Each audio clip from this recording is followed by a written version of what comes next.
Arjuna Uvacha Madanugrahaya Paramam Gohyan Adhyatma Sanyitam Yatva Yoktam Vachastena Mohoyam Vigato Mama. Arjuna said, "By my hearing the instructions you have kindly given me about these most confidential spiritual subjects, my illusion has now been dispelled. Bhavapyapyo hi bhutanam shruto vistarasho maya tvatta kamalapatraksha Mahatmyamapi chavyayam. O lotus-eyed one, I have heard from you in detail about the appearance and disappearance of every living entity and have realized your inexhaustible glories. Evametat yata tattvam Atmanam Parameshvara Drashtum Ichchami Te Rupam Aishwaram Purushottama. O greatest of all personalities, O supreme form, though I see you here before me in your actual position as you have described yourself, I wish to see how you have entered into this cosmic manifestation. I want to see that form of yours. Manyase yadi tacchakyam maya drashtum iti prabhu yogeshvara tato me tvam Darshayatmanamavyayam. If you think that I am able to behold your cosmic form, O my Lord, O Master of all mystic power, then kindly show me that unlimited universal self. Shri Bhagavan Uvacha Pashya me partha rupani Shatashota sahasrashaha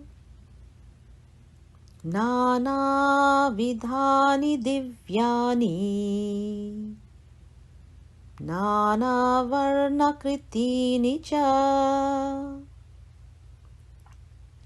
The Supreme Personality of Godhead said, "My dear Arjuna, O son of Partha, see now my opulences, hundreds of thousands of varied and divine multicolored forms. Pashyadityan vasun rudran, ashvino marutastatha, bahun yadrishta purvani, Pashyascharya Bharata." O best of the Bharatas, see here the different manifestations of Adityas, Vasus, Rudras, Ashwini Kumaras, and all the other demigods. Behold the many wonderful things which no one has ever seen or heard before.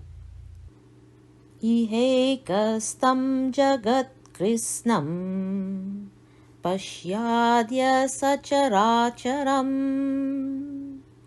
mama dehe gudakesha yakchanyadrashtumichasi. O Arjuna, whatever you wish to see, behold at once in this body of mine. This universal form can show you whatever you now desire to see and whatever you may want to see in the future.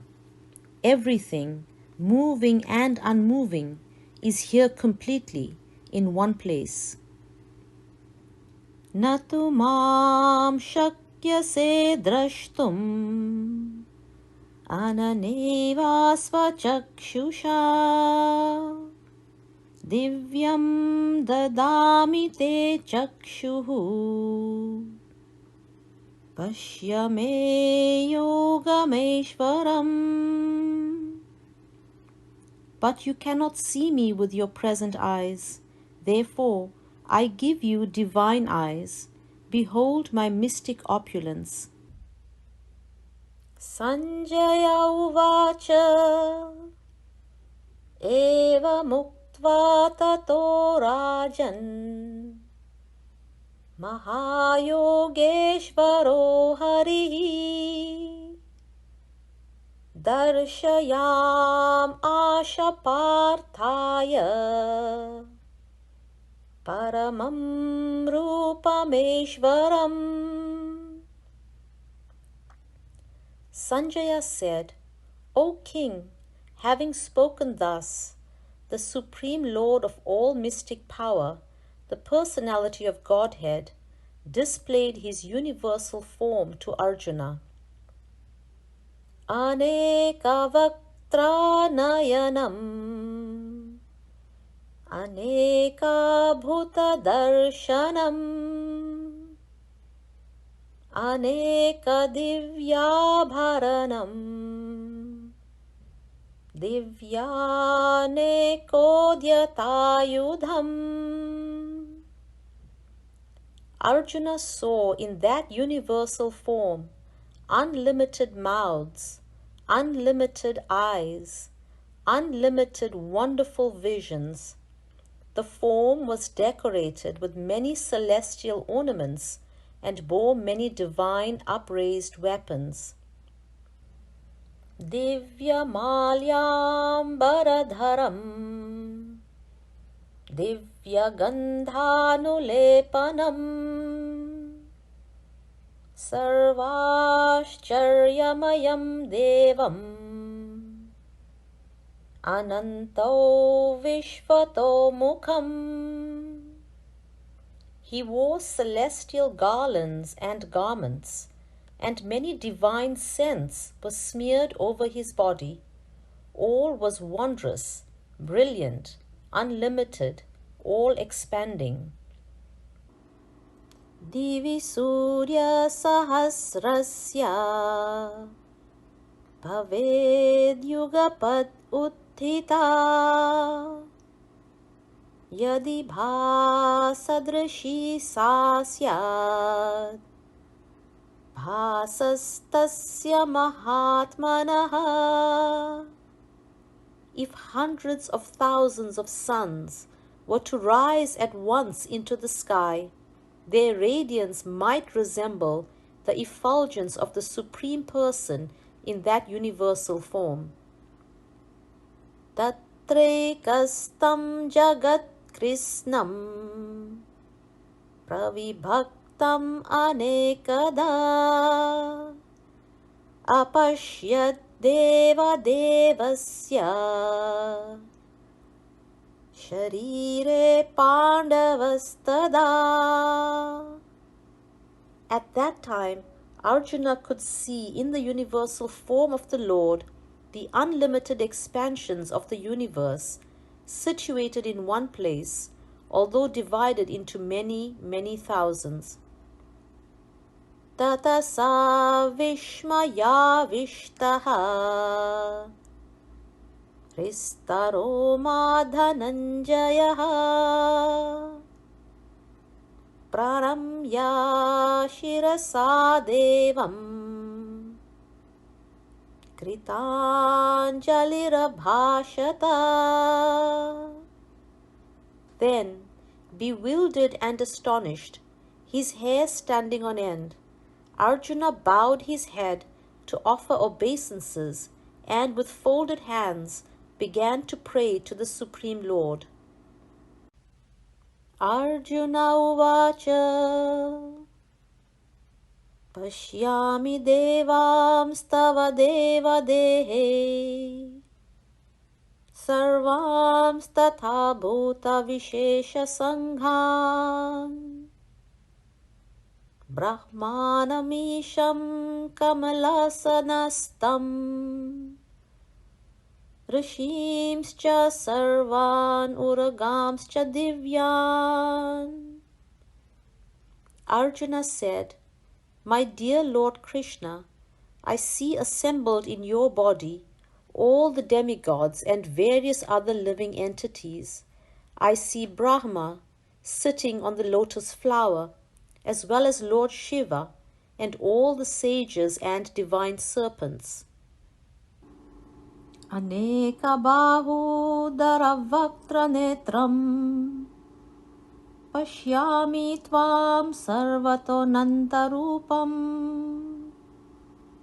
Nantam na madhyam na punastavadim Pashyami vishveshvara vishvarupa.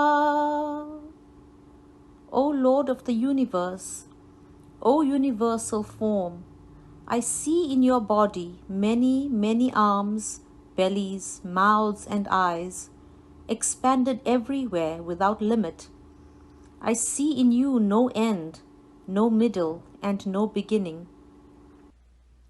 Kiritinam gadinam chakrinancha Tejorashim sarvato diptimantam Pashyami tvam durniriksham samantat Deeptanalarka dyutim aprameyam. Your form is difficult to see because of its glaring effulgence, spreading on all sides, like blazing fire or the immeasurable radiance of the sun. Yet I see this glowing form everywhere, adorned with various crowns, clubs, and discs. Tvam aksharam paramam veditavyam Tvam asya vishvasya param nidhanam Tvam avyaya shashvata dharma gopta Sanatanastvam purusho mato me. You are the supreme primal objective. You are the ultimate resting place of all this universe. You are inexhaustible, and you are the oldest. You are the maintainer of the eternal religion, the personality of Godhead. This is my opinion. Anadimadyantam anantaviryam Anantabahum shashisuryanetram Pashyami tvam deeptahutashavaktam Svatejasa vishvam idam tapantam. You are without origin, middle or end. Your glory is unlimited. You have numberless arms, and the sun and moon are your eyes. I see you with blazing fire coming out from your mouth, burning this entire universe by your own radiance. Dyav apritivyor idam antaram hi Vyaptam tve eke nadishascha sarvaha Drishtvad-bhutam rupam ugram tavedam Lokatreyam pravyatitam mahatman. Although you are one, you spread throughout the sky and all the planets and all space between. O Great One, seeing this wondrous and terrible form, all planetary systems are perturbed. Amihi tvam sura sangha vishanti Kechit bhita pranjalayo grinanti Tvastit yukta maharshi siddhi sangha Stuvanti tvam stutibhi pushkalabhihi. All the hosts of demigods are surrendering before you and entering into you. Some of them, very much afraid, are offering prayers with folded hands. Hosts of great sages and perfected beings, crying, "All peace," are praying to you by singing the Vedic hymns. Rudraditya vasavo yacha sadhyaha Vishveshvino marutaschosmapascha Gandharvayaksha surasiddha sangaha Vikshante tvam vismitascheva sarve. All the various manifestations of Lord Shiva, the Adityas, the Vasus, the Sadhyas, Vishvadevas, the two Ashvis, the Maruts, the forefathers, the Gandharvas, the Yakshas, the Ashuras, and the perfected demigods are beholding you in wonder. Rupam mahatte bahuvaktra netram Mahabaho bahurupadam Bahudaram bahudanstrakaralam Drishtva loka pravyathitas. O mighty armed one, all the planets with their demigods are disturbed at seeing your great form, with its many faces, eyes, arms, thighs, legs, and bellies, and your many terrible teeth. And as they are disturbed, so am I. Nabasprisham deeptam anekavarnam Vyatananam deepta vishalanetram Drishtva hitvam pravyathitantaratma Dhritim na vindami shamam cha Vishnu. O all-pervading Vishnu, seeing you with your many radiant colors touching the sky, your gaping mouths, and your great glowing eyes, my mind is perturbed by fear. I can no longer maintain my steadiness or equilibrium of mind.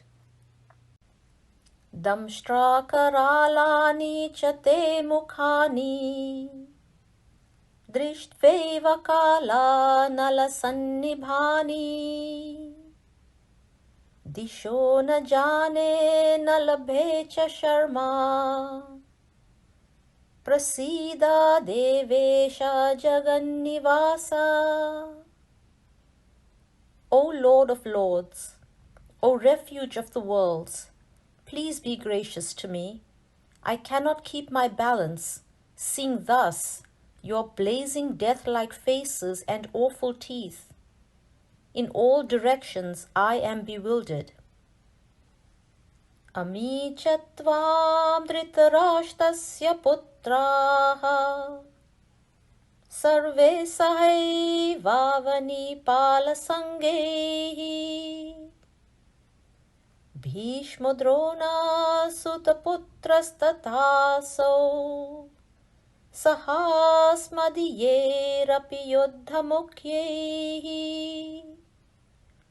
All the sons of Dhritarashtra, along with their allied kings, and Bhishma, Drona, Karna, Vaktrani te tvaramana vishanti Damstra karalani bhayanakani Kechit vilagna dashanantareshu Sandrishyante churniter uttamangehi. And our chief soldiers also are rushing into your fearful mouths, and some I see trapped with heads smashed between your teeth. Yatha nadinam bahavambuvaigaha samudram eva bhimukhadраvanti tatha tavami naraloka viraha Vishanti Vaktranyabhivijvalanti. As the many waves of the rivers flow into the ocean, so do all these great warriors enter blazing into your mouths. Yatha pradiptam jvalanam patangaha vishanti nashaya samriddha vegaha tatheva nashaya vishanti lokaha tavapi vaktrani samriddha vegaha. I see all people rushing full speed into your mouths, as moths dash to destruction in a blazing fire. Leliyase grasamanas samantad lokan samagran vadanirjvaladbihi tejobhir apurya jagat samagram bhasastavogra pratapanti Vishnu. O Vishnu, I see you devouring all people from all sides with your flaming mouths. Covering all the universe with your effulgence, you are manifest with terrible scorching rays. Akyahi meko bhavanugra rupaha namostu te devavara prasida vigyatumichhami bhavantamadhyam nahi praja nami tava pravrittim. O Lord of Lords, so fierce of form, please tell me who you are. I offer my obeisances unto you. Please be gracious to me. You are the primal Lord. I want to know about you, for I do not know what your mission is. Shri Bhagavanu Vacha Kalosmi Lokakshayakrit Pravrittaha Lokan Samahartum Iha Pravrittaha Ritepi Tvam Na Bhavishyanti Sarve Yevasthita Pratyanikeshu Yodhaha. The Supreme Personality of Godhead said, Time I am, the great destroyer of the worlds, and I have come here to destroy all people. With the exception of you, the Pandavas, all the soldiers here on both sides will be slain. Tasmat tvam utishta yasho labhasva jitva shatrun bhungshva rajyam samriddham maye vete nihata purvameva nimittamatram bhava savyasakin. Therefore, get up, prepare to fight and win glory. Conquer your enemies and enjoy a flourishing kingdom. They are already put to death by my arrangement, and you, O Savyasachi, can be but an instrument in the fight. Dronancha bhishmancha jayadratancha karnam tathanyanapi yodha viran maya hatam stvam jahima vyatishta yudhyasya jetasi rane sapatnan. Drona, Bhishma, Jayadratha, Karna, and all the other great warriors have already been destroyed by me. Therefore, kill them and do not be disturbed. Simply fight, and you will vanquish your enemies in battle.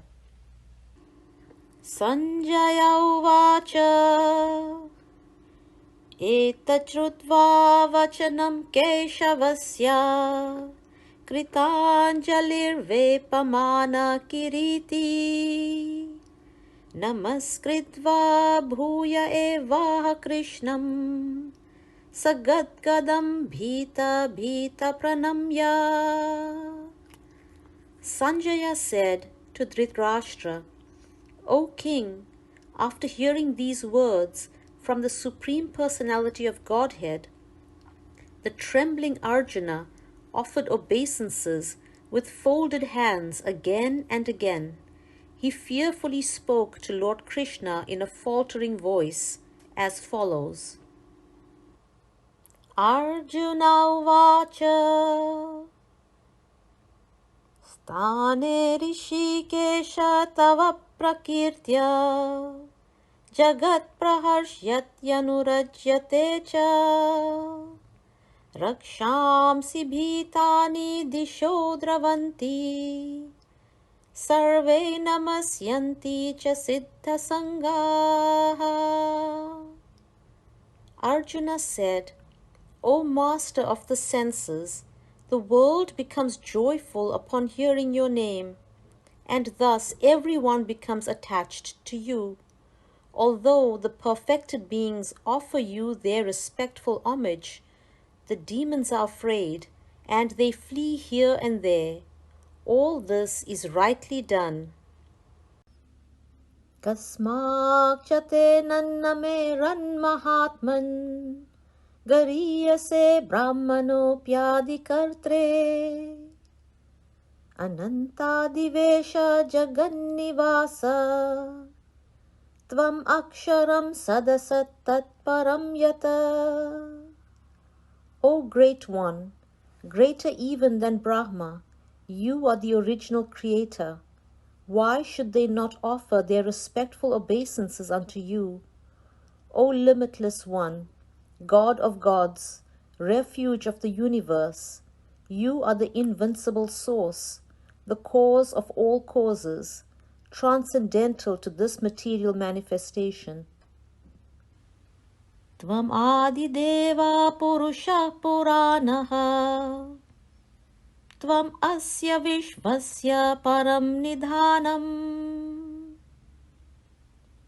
Vettasi vedyam cha param cha dhama Tvaya tatam vishvam anantarupa. You are the original personality of Godhead, the oldest, the ultimate sanctuary of this manifested cosmic world. You are the knower of everything, and you are all that is knowable. You are the supreme refuge, above the material modes. O limitless form, this whole cosmic manifestation is pervaded by you. Vayuryamognihi varuna shashankaha Prajapatisvam prapitamahascha Namo namastestu sahasrakritvaha Punascha bhuyopi namo namaste. You are the air, and you are the supreme controller. You are fire, you are water, and you are the moon. You are Brahma, the first living creature, and you are the great-grandfather. I therefore offer my respectful obeisances unto you 1,000 times, and again and yet again. Nama purastadata prishtataste Namostute sarvata eva sarva Ananta viryamita vikramastvam Sarvam samapnoshi tatosi sarvaha. Obeisances to you from the front, from behind and from all sides. O unbounded power, you are the master of limitless might. You are all-pervading, and thus you are everything. Sakheti matva prasabham yad uktam Hey Krishna, hey Yadava, hey Sakheti Ajanata mahimananta vedam Maya pramadat pranayena vapi. Thinking of you as my friend, I have rashly addressed you as O Krishna, O Yadava, O my friend, not knowing your glories. Please forgive whatever I may have done, in madness or in love. Yakchavaha sartam asatkritosi viharashaya sanabhojaneshu ekotavapyachuta tatsamaksham tatshamaye tvam aham aprayemam. I have dishonored you many times, jesting as we relaxed, lay on the same bed, or sat or ate together, sometimes alone and sometimes in front of many friends. O infallible one, please excuse me for all those offenses. Pitasi lokasya characharasya tvamasya pugyascha gururgariyan natvat samostyabhyadhika kutonyaha lokatrayepya pratima prabhava. You are the Father of this complete cosmic manifestation, of the moving and the non-moving. You are its worshipping chief, the supreme spiritual master. No one is greater than you, nor can anyone be one with you. How then could there be anyone greater than you within the three worlds, O Lord of immeasurable power? Tasmat pranamya pranidhaya kayam prasadaye tvam ahamishamidhyam piteva putrasya sakheva sakyuhu Priya priyayarhasi deva sudum. You are the Supreme Lord, to be worshipped by every living being. Thus, I fall down to offer you my respectful obeisances and ask your mercy. As a father tolerates the impudence of his son, a friend the impertinence of a friend, or a husband the familiarity of his wife, please tolerate the wrongs I may have done you. Adrishta purvam rishitosmi drishtva bhayena cha pravyathitam mano me tadeva me darshaya deva rupam prasida devesha jagannivasa. After seeing this universal form, which I have never seen before, I am gladdened, but at the same time, my mind is disturbed with fear. Therefore, please bestow your grace upon me and reveal again your form as the personality of Godhead, O Lord of Lords, O abode of the universe. Kiritinam gadinam chakrahastam ichhami tvam drashtum aham tatheva teneva rupena chaturbhujena sahasrabaho bhava vishvamurte. O universal form, O thousand-armed Lord, I wish to see you in your four-armed form, with helmeted head and with club, wheel, conch, and lotus flower in your hands. I long to see you in that form. Shri Bhagavan Uvacha Maya prasannena tavarjunedam Rupam param darshitam yogat Tejomayam vishvam anantamadyam Yanme tvad anyena nadrishta purvam. The Supreme Personality of Godhead said, My dear Arjuna, happily have I shown you, by my internal potency, this supreme universal form within the material world. No one before you has ever seen this primal form, unlimited and full of glaring effulgence. Na veda yajnadyayane na danehi na chakriyabhir na tapobhir ukrehi evam rupa shakya aham niloke drashtum tvadanyena kuru pravira.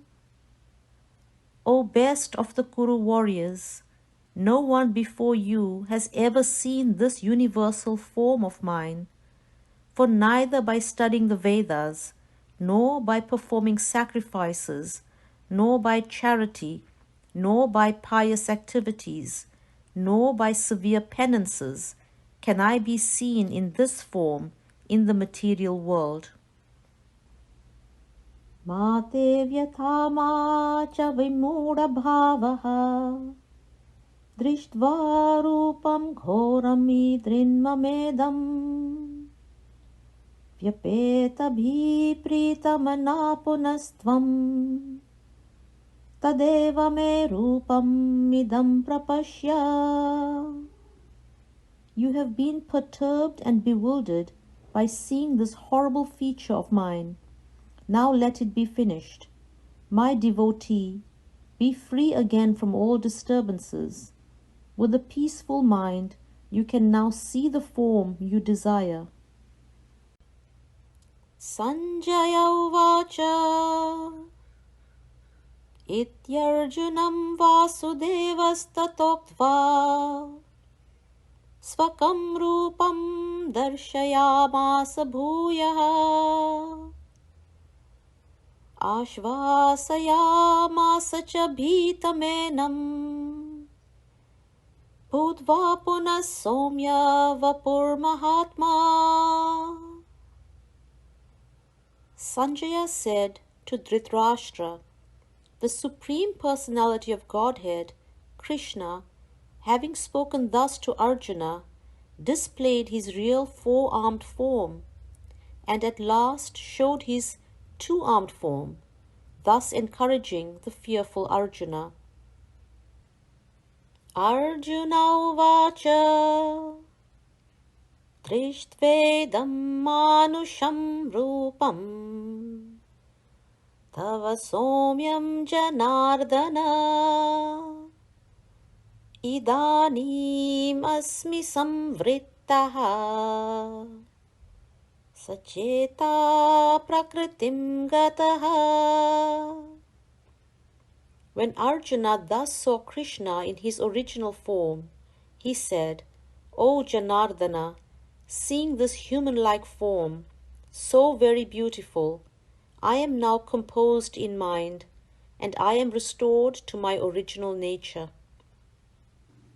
Shri Bhagavan Uvacha Sudurdarsham idam rupam Drishtvanasi yanmama Deva apyasya rupasya Nityam darshana kangshinaha. The Supreme Personality of Godhead said, My dear Arjuna, this form of mine you are now seeing is very difficult to behold. Even the demigods are ever seeking the opportunity to see this form, which is so dear. Naham veder na tapasa na dane na chejyaya shakyam evam vido drashtum Drishtvanasi mam yata. The form you are seeing with your transcendental eyes cannot be understood simply by studying the Vedas, nor by undergoing serious penalties, nor by charity, nor by worship. It is not by these means that one can see me as I am. Bhaktya tvananyaya shakya aham evam vidorjuna Jnatun drashtum cha tatvena pravestun cha parantapa. My dear Arjuna, only by undivided devotional services can I be understood as I am, standing before you, and can thus be seen directly. Only in this way can you enter into the mysteries of my understanding. Mat karma mat paramaha mat bhakta sangavarjitaha nirvera sarva bhuteshu yasamameti pandava. My dear Arjuna, he who engages in my pure devotional service, free from the contaminations of fruitive activities and mental speculation, he who works for me, who makes me the supreme goal of his life, and who is friendly to every living being, he certainly comes to me.